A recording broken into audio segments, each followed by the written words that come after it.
పసిడి మార్కెట్లో అనూహ్య పరిణామాలు చోటు చేసుకుంటున్నాయి.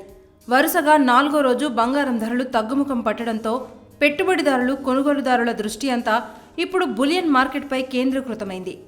అంతర్జాతీయ ఉద్రిక్తతలు, ముడి చమురు ధరల పెరుగుదల, కేంద్ర బ్యాంకుల విధానాల వంటి కీలక అంశాలు బంగారం ధరలపై ప్రభావం చూపుతున్నాయి.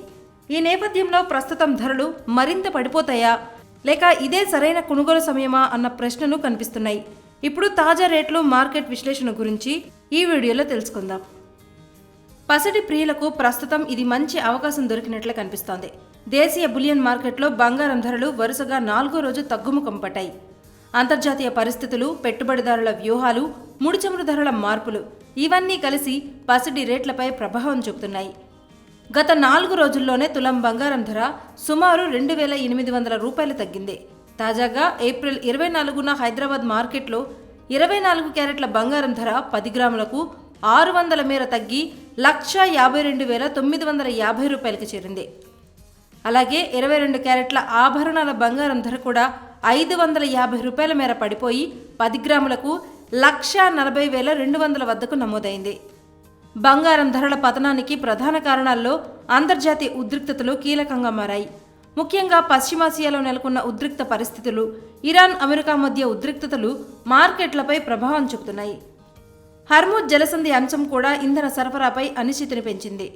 ఇక ముడి చమురు ధరలు మళ్లీ పెరగడం, గరిష్ట స్థాయిల వద్ద ఇన్వెస్టర్లు లాభాలను బుక్ చేసుకోవడం కూడా బంగారం ధరలపై ఒత్తిడిని పెంచుతోంది. అదనంగా అమెరికా ఫెడరల్ రిజర్వ్ వడ్డీ రేట్లు తగ్గించే అవకాశాలు తక్కువగా ఉండటం వల్ల పెట్టుబడులు ఇతర మార్గాలకు మళ్లుతున్నాయి. మరోవైపు రష్యా భారీగా బంగారం విక్రయిస్తున్నట్లు వస్తున్న వార్తలు కూడా మార్కెట్లో సరఫరా పెరగడానికి కారణమవుతున్నాయి. దీంతో ధరలు తగ్గుముఖం పట్టాయి.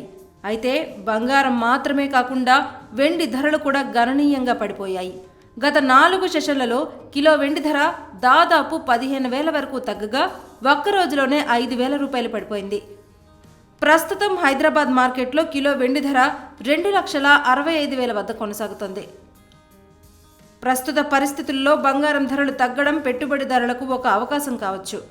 అయితే అంతర్జాతీయ పరిస్థితులు ఇంకా అస్థిరంగా ఉండటంతో ధరలు భవిష్యత్తులో మరింత మారే అవకాశం కూడా ఉందని నిపుణులు సూచిస్తున్నారు.